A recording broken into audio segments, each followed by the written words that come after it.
Así que estuve en el stand de Asus en IFA y comencé a hacerle preguntas muy difíciles al personal y no querían o no sabían cómo responderlas hasta que trajeron a Sasa y luego lo interrogué hasta que obtuve algunas respuestas muy interesantes sobre algunos de los secretos del pensamiento de fabricación de Asus detrás de todos los productos.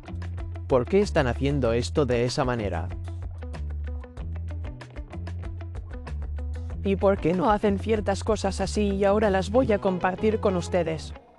Obtener licencias de ventanas es barato y fácil con cookies.com y si usas el código TN20 obtienes un descuento extra. Completa la compra, copia la clave y pégala en la configuración de activación y listo. Consulte también su licencia de Microsoft Office 19 y utilice el mismo código TN20 para obtener un descuento adicional. Echa un vistazo a cookies.com en la descripción del vídeo a continuación. Entonces la primera pregunta que le hice a Sasa fue sobre los paneles táctiles ápticos. ¿A dónde se han ido? ¿Por qué ya no los tenemos? Si recuerdas el ProWax Studio Book 16, ese tenía un panel táctil áptico y creo que había otro modelo que era VivoBook, no ZenBook Pro X, que potencialmente tenía paneles táctiles ápticos y estaba diciendo que todas las computadoras portátiles que estoy viendo aquí no tienen paneles táctiles ápticos, tienen, ya sabes, los paneles táctiles con bisagras.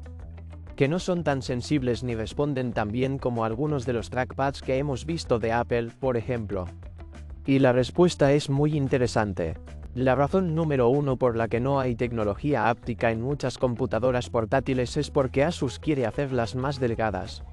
Aparentemente, si quieres montar los motores ápticos debajo del panel táctil, tendrá que ser un poco más grueso de lo habitual porque tienes la batería justo debajo del panel táctil. La otra razón es el costo de fabricación, no necesariamente porque les preocupa que esto haga que el producto sea más caro, sino porque para poder montar los motores debajo del panel táctil tendrán que dividir la batería como lo hace Apple con sus dispositivos MacBook. Van a dividir la batería en todo el dispositivo. Pero Asus quiere usar el mismo banco de baterías que tiene en VivoBook S, por ejemplo, en un ZenBook S o algún tipo de ProWax PX13 si puede reutilizar una determinada pieza en otros SKU de productos, eso obviamente mantendrá bajo el costo de producción del producto. Ahora, en mi opinión, creo que Asus definitivamente debería considerar tener algunos modelos ápticos en algunos de sus productos de gama más alta porque son mucho mejores. Preferiría tener una diferencia de 1 a 2 milímetros en el grosor de la computadora portátil y tener un panel táctil o trackpad áptico que no tenerlo o al menos tener una opción donde pueda agregarlo en ciertos modelos. Me encantaría ver eso. Aparentemente otra cosa interesante que descubrí es que los trackpads pueden tener diferentes tipos de superficies, ya sea vidrio o plástico. Hay una forma un poco más elegante del plástico pero en esencia también son ellos. Puedes hacer que el plástico sea un poco más rígido, pero la sensación incluso de los paneles táctiles con bisagras será diferente si es de vidrio porque será un poco más sólido y el clic será más pesado en comparación con algunos de los clics de plástico. La segunda pregunta muy difícil que hice fue, ¿dónde diablos está la RAM actualizable? En todas las computadoras portátiles que veo aquí, en ninguna de ellas se puede actualizar la RAM. ¿Qué está pasando aquí? ¿Vamos a lootear Apple? Pensé que Windows y Asus eran eso lo que estábamos tratando de hacer. Sea un poco más respetuoso con el medio ambiente y ofrezca opciones de actualización u opciones actualizables por el usuario. Al parecer no. Y aquí están las respuestas. Entonces, hay tres fabricantes de CPU, Qualcomm, AMD e Intel. Qualcomm no tiene soporte para ranuras SODIMM, lo que significa que tendrá que estar en la placa. Así que no es necesariamente culpa de Asus, sino de Qualcomm. Ahora Intel con su Lunar Lake tiene exactamente el mismo problema. De hecho, tienen la RAM en el paquete de la CPU. Exactamente como lo hizo Apple con algunos de sus dispositivos M. Tienes la CPU y la RAM está soldada justo al lado. Pero eso en realidad introduce una desventaja para los creadores, que es la capacidad total admitida para la RAM, que ahora solo puede ser de 32 GB porque no se pueden tener dos chips de 32 GB que se puedan colocar al lado de la CPU. En lo que respecta a AMD, aparentemente AMD lanzó recientemente soporte para ranuras SODIMM o soporte para memoria SODIMM con sus CPU de la serie Ryzen i300. Pero yo dije bien, ¿por qué no lo tienes entonces? Porque si nos fijamos en el ProArt Studio Book, por ejemplo, incluso eso está soldado. Y la razón de esto es porque AMD realmente se tomó su tiempo para brindar soporte para la Sierra Tenue. Crear soporte de memoria es mucho trabajo. Es muy diferente si estás haciendo soporte para memoria integrada o ranuras de sierra tenues. Al parecer es muy diferente. En palabras de Sasa, es como hacer soporte en una CPU para DDR5 y DDR6. Toma tiempo. Y en el momento en que Asus quiso lanzar sus computadoras portátiles, ya sabes, como la serie ProArt y la serie ZenBook, VivoBook, AMD aún no había lanzado soporte para ranuras SODIMM. Así que simplemente lanzaron las computadoras portátiles con solo, ya sabes, la memoria en la placa. Y están fabricando algunos dispositivos de la serie Ryzen AI300 que llegarán al mercado que tendrán ranuras con ranuras de sierra. También esto puede ser obvio para usted, pero tener la RAM soldada a la placa obviamente hará que la RAM sea más rápida. Bueno, puedes ejecutar la RAM más rápido. Además, si está más cerca de la CPU, como en un paquete, puedes hacer que la RAM funcione aún más rápido. Y supongo que todo el mundo quiere una RAM más rápida. A continuación tenemos una declaración muy interesante. El mismo modelo que tiene CPU AMD, el mismo modelo que tiene CPU Intel y el mismo modelo que tiene CPU Qualcomm. Y le dije a Sasa, ¿cómo diablos comercializa Asus esto? ¿Cómo los pones ahí? Como sabes, no ves a Apple hacer eso. Aquí hay una MacBook Pro con CPU Intel y AMD y Nvidia y la nuestra.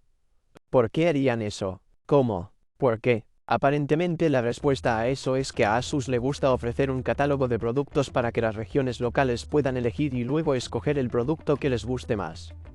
Porque si miras la historia del mercado asiático, por ejemplo, puedes ver que prefieren Intel.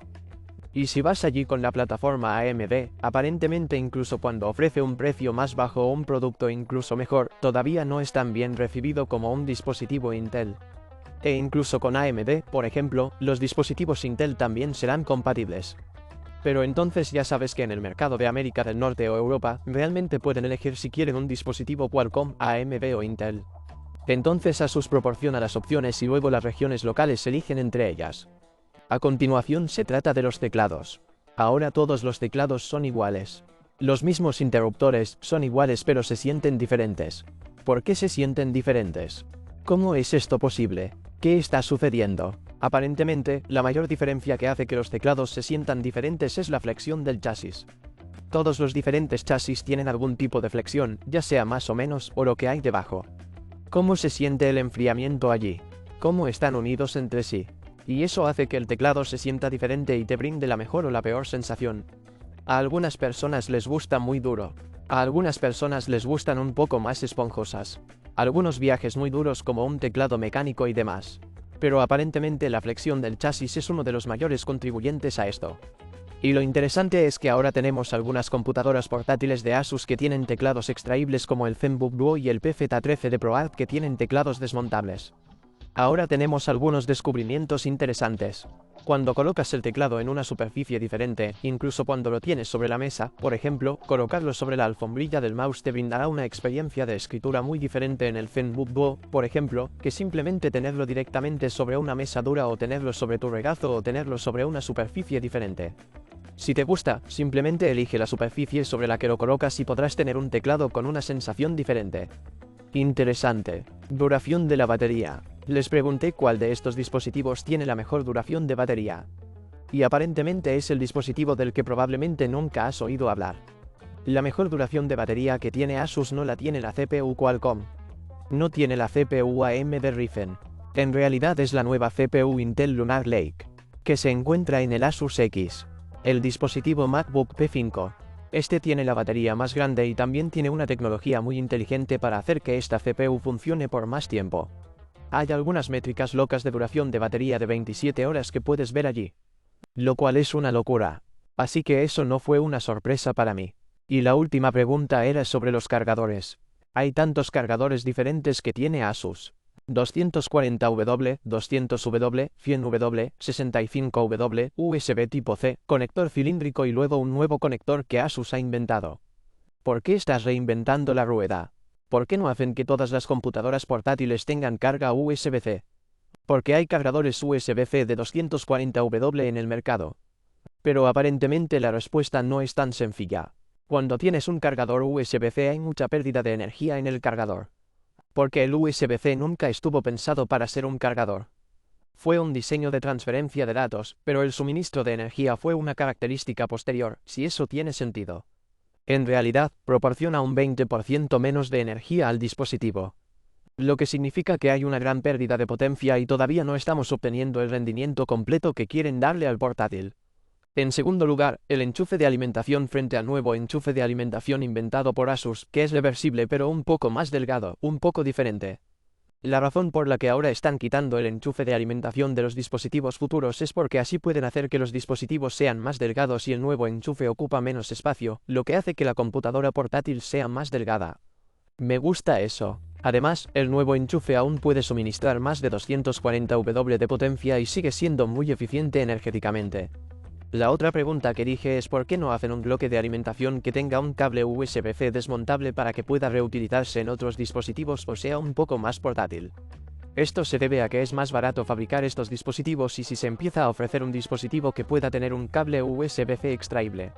No todos los cables USB-C pueden soportar determinadas potencias y existen diferentes certificaciones.